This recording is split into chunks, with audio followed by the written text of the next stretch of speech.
Free audio post-production by alphonic.com. ሰላም ጤና ይስጥልኝ የቻናሌ ተከታታዮች፣ ዛሬ የምንጀምረው ጉዞ ተራ የትረካ ጉዞ አይደለም። የአእምሮአችንን የጨለማ ክፍል የምንፈትሽበት፣ በዙሪያችን ያሉ ሰዎች እኛን ለመቆጣጠር የሚጠቀሙባቸውን ስውር መሳሪያዎች የምናጋለጥበት፣ እንዲሁም ራሳችንን ከአደጋ የምንጠብቅበት እንጂ። ጄምስ ዊሊያምስ የተባለ ደራሲ በመጽሐፉ ላይ ጥቁር ስነ ልቦና በየቀኑ በቤታችን፣ በስራ ቦታችን እና በግንኙነታችን ውስጥ ይተገበራል ይላል። ዛሬ በምዕራፍ 1 ይህንን የሚስጥር ዓለም ምን እንደሆነ በሰው ልጆች አእምሮ ላይ የሚያሳድረውን ተጽዕኖና ለምን ሁላችንም ለዚህ ጥቁር ጥቃት ተጋላጭ እንደሆን በዝርዝር እናያለን። እስከ መጨረሻ አብራችሁን ቆዩ፣ ምክንያቱም ዛሬ የምትሰሙት መረጃ ነገ ከትልቅ ስነ ልቦናዊ ወጥመድ ሊያድናችሁ ይችላልና። የአእምሮ ጦርነት፣ የጥቁር ስነ ልቦና ሚስጥር፣ ምዕራፍ 1 ክፍል 1። ጥቁር ስነ ልቦና ምንድን ነው? ጥቁር ስነ ልቦና ወይም ዳርክ ሳይኮሎጂ ሲባል ብዙዎቻችን ሩቅ ያለ ነገር ይመስለናል። ነገር ግን ደራሲው እንደሚለው ይህ ጥናት የሰው ልጅ ለሌላውን ሰው ለማታለል፣ ለመቆጣጠርና የራሱን ፍላጎት በሌሎች ላይ ለመጫን የሚጠቀምበት የአእምሮ ጦርነት ነው። ይህ ዘዴ በሁለት ዋና ዋና መንገዶች ይገለጻል። ተጽዕኖ 1፣ ተጽዕኖ ለማሳደር ወይም ደግሞ ኢንፍሉዌንስ። ይህ ለበጎ ዓላማ ሊሆን ይችላል። ለምሳሌ አንድ ሻጭ ምርቱን እንድትገዙት ሊያግባባዎት ይችላል። ሁለተኛው ግን ማጭበርበር ወይም ደግሞ ማኒፑሌሽን እንለዋለን። ይህ ግን ጥቁር የሚባል ክፍል ነው። አጥቂው የእርሱን ነፃነት ነጥቆ ሳያውቁት የእርሱን ፍላጎት ብቻ እንዲፈጽሙ ሲያደርጉ ማለት ነው። ጥቁር ስነ ልቦና በሰዎች መካከል ያለውን እምነት ይሸረሽራል። አጥቂው የእርሱን ስሜት፣ ፍርሃትና ተስፋ እንደ መሳሪያ ይጠቀማል። ለምሳሌ ይህንን ካላደረግ ካልወደህም የሚል ስውር መልእክት የሚያስተላልፍ የትዳር አጋር ወይም ጓደኛ ካለው ሳያውቁት የጥቁር ስነ ልቦና ሰለባ እየሆኑ ነው ማለት ነው። ክፍል 2፣ የጨለማው ስላሴ ወይም ዘ ዳርክ ትሬድ። ደራሲው ጄምስ ዊሊያምስ አደገኛ የሆኑ ሰዎች በሶስት ዋና ዋና ክፍሎች ይከፍላቸዋል። እነዚህ ሰዎችም በደንብ ማወቅ ራስን ለመከላከል የመጀመሪያው እርምጃ ነው። አንደኛ ናርሲሲዝም ይባላሉ፣ ወይም እኔ ብቻ የሚባሉ። ናርሲሲሞች ዓለም በእነርሱ ዙሪያ ብቻ የምትሽከረከር ይመስላቸዋል። ከመጠን በላይ አድናቆት ይፈልጋሉ።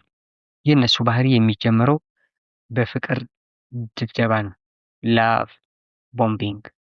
መጀመሪያ ላይ እጅግ ድንቅ ሰው መስለው ይቀርቡሃል። ልክ በቁጥጥራቸው ስር ሲያደርጉት ግን ማንነታቸውን ማጥፋት ይጀምራሉ። የእነሱ ደስታ እንዲጠበቅ የእናንተ መስዋዕትነት ግዴታ እንደሆነ ያምናሉ። ሁለተኞቹ ባህሪያት ማኪያቬሊዝም ይባላሉ፣ ወይም ተንኮለኞቹ አበባዎቹ ይባላሉ። እነዚህ ሰዎች እጅግ ስልታዊ ናቸው። ግብህን ለማሳካት ማንኛውንም መንገድ ተጠቀም የሚል መመሪያ አላቸው። ስሜታቸውን አይገልጡም፣ ነገር ግን የእናንተን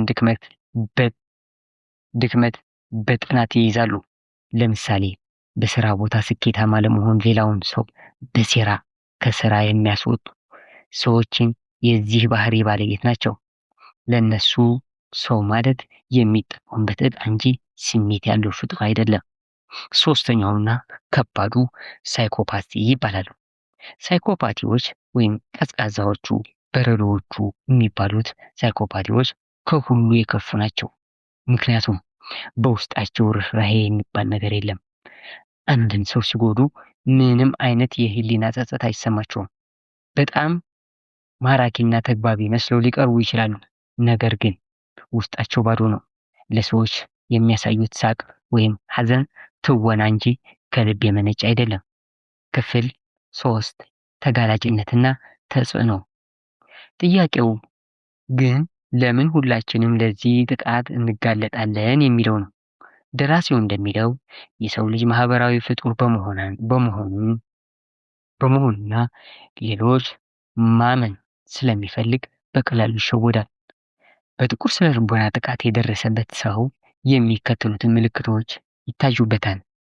አንደኛ፣ የበታችነት ስሜት፣ ሁልጊዜ ጥፋተኝነት እንዲሰማው ይሆናል ወይም የሚሰማው አይነት ሰው ሆኖ ይሆናል ማለት ነው። ግን ግራ መጋባት። ሁለተኛው ግራ መጋባት፣ የራሱን ውሳኔ ማመን ማጣት። ሶስተኛ ጥገኝነት፣ ያለ አጥቂው ሰውዬ ፈቃድ ምንም ነገር ማድረግ አለመቻል። አጥቂዎች የእርስዎን ደግነት እንደ ደካማ ጎን ይጠቀሙታል። ለምሳሌ አንድ አታላይ ሰው እባክህ እርዳኝ፣ አንተ ካልረዳኸኝ እሞታለሁ በሚል የእርስዎን ርህራሄ ተጠቅሞ ገንዘብዎን ወይም ጉልበትዎን ሊበዘብዞት ይችላል። ውድ ተመልካቾቻችን ዛሬ ያየነው የጥቁር ስነ ልቦና መግቢያ አደገኛ የሆኑ 3 የባህሪያት አይነቶችን ነው። ይህ ትምህርት ገና ጅምር ነው። በሚቀጥሉት ምዕራፍ 2 ተንኮለኞች እና ለመጥለፍ የሚዘረጓቸውን 5 ስውር ማታለያ ስልቶችን እንደ ጋሊያኒስ እና ሪቨርስ ሳይኮሎጂ ያሉ በዝርዝር እናያለን። እነዚህን ስልቶች ካላወቃችሁ ሳታውቁት የአንድ ሰው አሻንጉሊት ልትሆኑ ትችላላችሁ። ይህ ትረካ ጠቃሚ ሆኖ ካገኛችሁት ቪዲዮውን ላይክ አድርጉ። እንዲሁም በዙሪያችሁ እንዲህ አይነት ባህሪ ያለው ሰው አጋጥሟችሁ የሚያውቅ ከሆነ ኮሜንት ላይ ሀሳባችሁን አስቀምጡልኝ። ለቻናሉ አዲስ ስለምትሆኑ እባካችሁ ሰብስክራይብ በማድረግ የቤተሰብ አባል ሁኑ። በሚቀጥለው ክፍል እስክንገናኝ ቸር ሰንብቱ። Free audio post production by alphonic.com